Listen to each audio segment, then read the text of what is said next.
Welcome back to the channel, everyone. I am Blake Andermann, and this is Sublime Technologies, working today on another good tech video for you guys. This one is all about modern Hemi swaps and some of the things that you need to do when placing the modern Hemi in a more modern vehicle. So think of anything really from the mid 2000s on up through today that may have came with a 6-cylinder or a smaller sized V8, a 5.7, and you're trying to do an upgrade. We're going to use the example of the Jeep JK. This is the ECU for our El Cheapo Jeepo project, and just go step by step at some of the things that you're going to need to do when you're calibrating your own ECU at home and getting it ready for fire up. What we have here is HP tuners. We almost 100% use HP tuners in this shop. It is by far, in my opinion, one of the most premier, one of the best tuning suites out there, and it has a lot of capabilities. If you guys wouldn't mind, help me put a little bit of pressure on the HP tuners guys to add more Chrysler features. You see, they kind of favor the GM crowd, but that doesn't mean it's not an amazing Chrysler tuning software. I just think that we could add a few more features. So keep that in mind as we go forward. If you do have HP tuners or you are thinking about getting HP tuners, let's put a little pressure on them to advance their offerings for the Chrysler crowd. But I digress. Here we have the stock file for a 2012 Challenger ECM. You can see right here in the top of the screen. As I alluded to in an earlier video, the Jeep JKs really love, let's say if you have a two connector ECU or ECM, something sort of like this, right? It can be the tan and the gray, or it can be the brown and the gray. What they really love is a Challenger Hemi ECU, specifically a Challenger from 2011 through 2014, if you have the brown and the gray connector, and then 2015 up, when you have the tan and the gray connector, you can use pretty much any Charger Challenger. So for the purpose of our build, we have a 2012 Jeep Wrangler JK, originally with the 3.6 Pentastar, and we've already placed the 5.7 Hemi into it. We need to make everything talk and speak correctly, work together cohesively so you can actually enjoy the swap. The first thing we did, and we'll show it on the next video, is we had to take our Autel scan tool. We have a Maxi, I think it's a 8 series. Took our Autel, simply plugged into the OBD port of the Jeep with the 2012 Challenger ECM installed, and just synchronized the VIN number. We made sure that the VIN number in the Challenger ECM was changed to match the Jeep, and that it was synced up with the ABS module, security module, all the key programming, all that. Very straightforward. Most shops can do that with a simple Autel. A 508 works pretty good for key writing. The Maxi series works really good for doing replacement ECUs. It's not complicated at all. You just follow the instructions on the menu. Once that's done, your VIN number is matched. We have to do some things in HP Tuner specifically to get rid of a lot of nuances and codes and compatibility issues. One of those is going to be on the very first tab. We'll navigate to the Engine tab.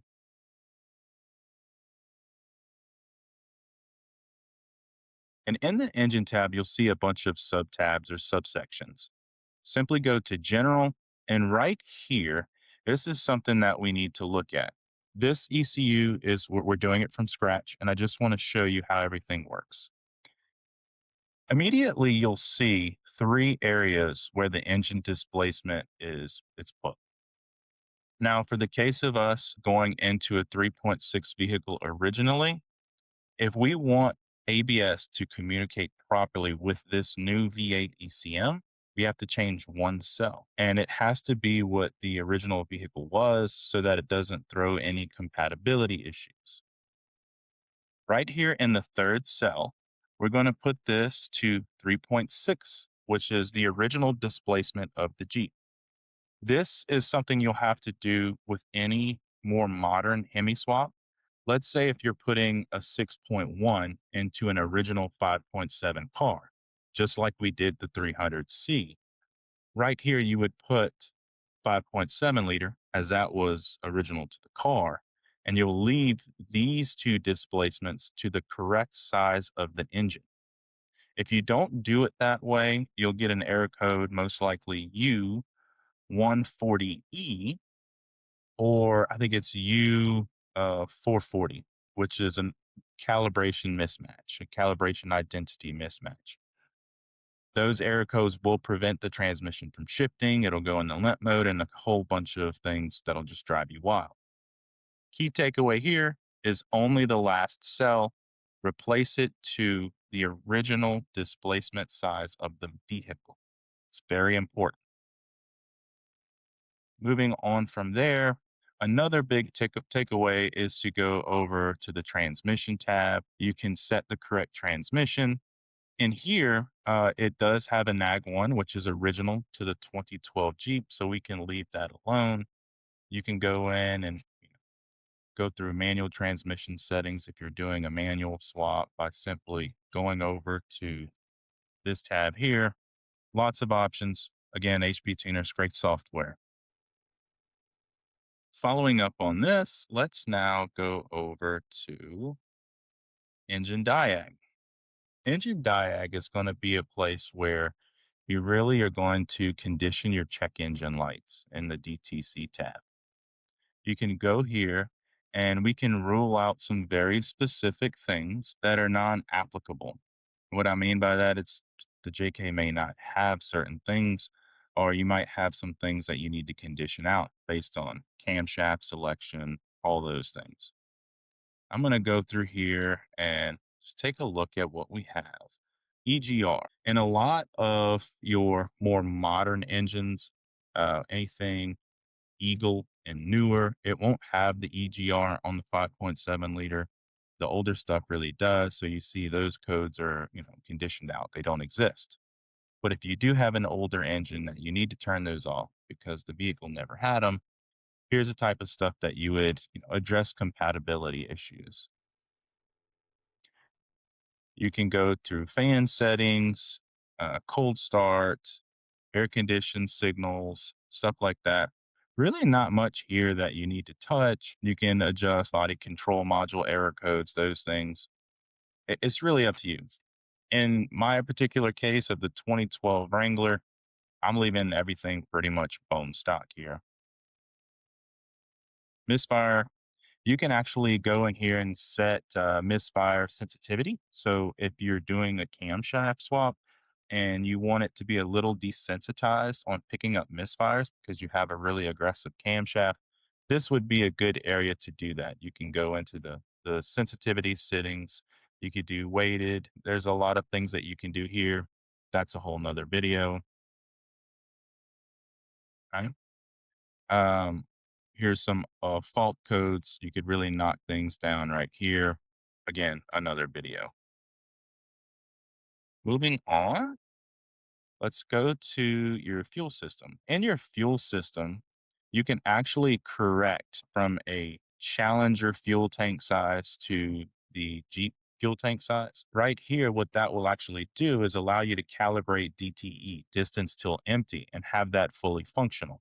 Highly recommend you do that. It's just a few clicks, not a big deal. You can also set the voltage range for your fuel gauge so you can determine what's empty all the way up to full based on these settings.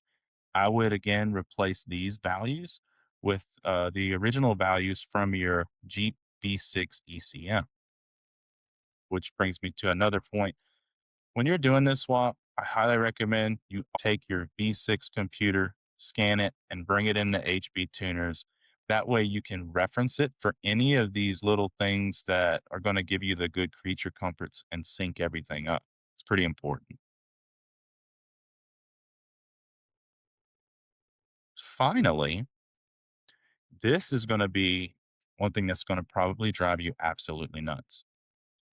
This is the system settings, talking about communication, how each module communicates with one another, whether it has a body control module, UCM, so your security module wrapped around the ignition key, occupant restraint, think of airbags, those types of module. You can go in here and calibrate things to match.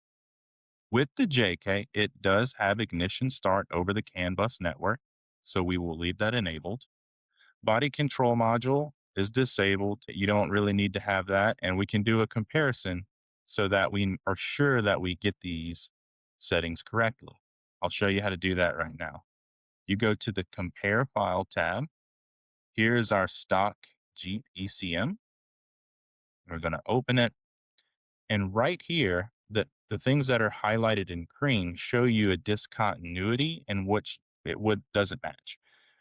We want to make sure we correct these. So we're on the blue table here, which is our Challenger ECU. And if we click this button here, we're going to switch over to the Jeep file and see what the settings are. So you see park in neutral communicated over the CAN network is disabled on the Challenger. And basically all these positions are communicated over the CAN network. You have cruise control over the CAN network or cruise control being hardwired. On the Challenger, these are the settings. On the Jeep, these are the settings. So you'll notice that cruise control is hardwired on the Jeep JK. It's not over the CAN network. And then your park neutral is a little different. I'm going to go ahead now that I'm back in the Challenger tab, click enabled, click enabled.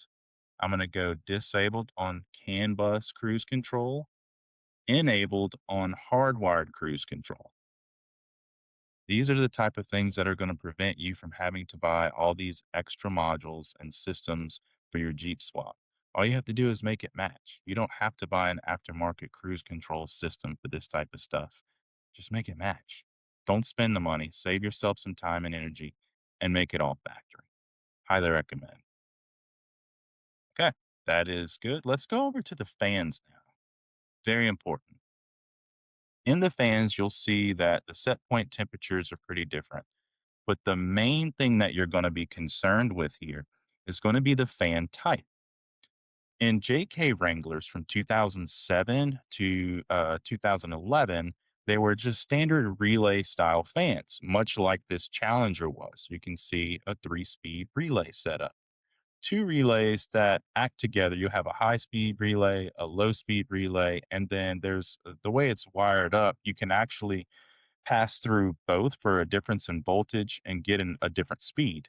So that's why they call it a 3-speed, even though it's only two relays. The JK that we had in 2012 through 2018 is a pulse width modulated electric cooling fan or radiator fan, which means it behaves completely differently. If you were to look under the fan type for the Jeep, you'll see pulse width modulated linear. That is very important.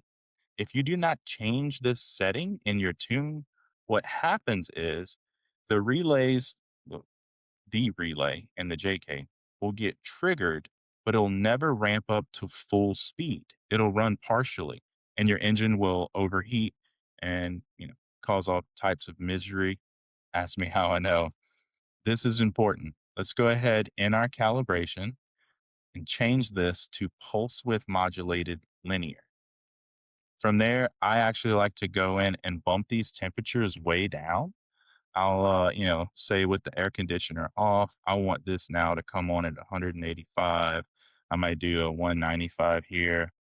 Anything I can to ramp those fans up and jump on top of cooling before we reach higher temperatures. So that's 196. Let's pull this down to a straight 200.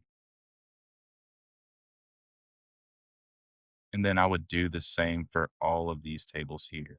Low speed with AC off, AC on, AC pressure, you can leave that alone.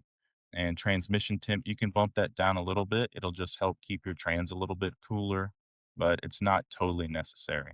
The main ones you need, the main ones you want to focus on are going to be the fan type and dropping the settings on these three tables. Let's see, 200, 6, We'll do the same throughout.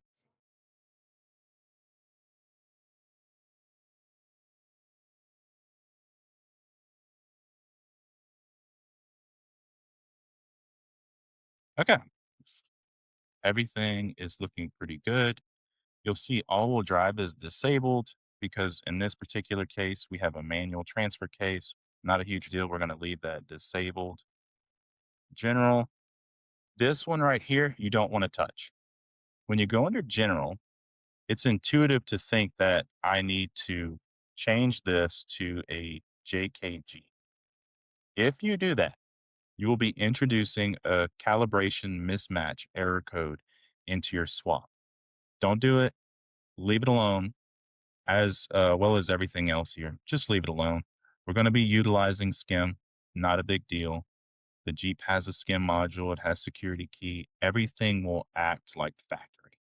That's all we need to know here. Speedometer, you can actually go in here. You'll see there are some differences. If I go to the Jeep file, it has a 112-mile-an-hour limit, whereas the Challenger has 155. Your speed limit through torque is disabled on the Challenger engine. It's enabled on the Jeep. I would leave it on the Challenger side of disabled because I want a little bit more performance. I don't want to really, cut spark when I hit the VSS, the vehicle speed limit. And torque reduction, let's look. It's really the same. It's probably just the decimal points behind these base numbers that are slightly different, but it's not worth changing. That's it. All you have to do now is save the file and then write it to the ECM in the vehicle, and you're going to be ready to go. You're going to see this thing operate a lot better, and you will have successfully set up your modern Hemi swap ECU. So until the next video, you guys, keep it locked in, like and subscribe, and let us know what else you'd like to see. That'll help us build the channel and hopefully help you guys a little bit better.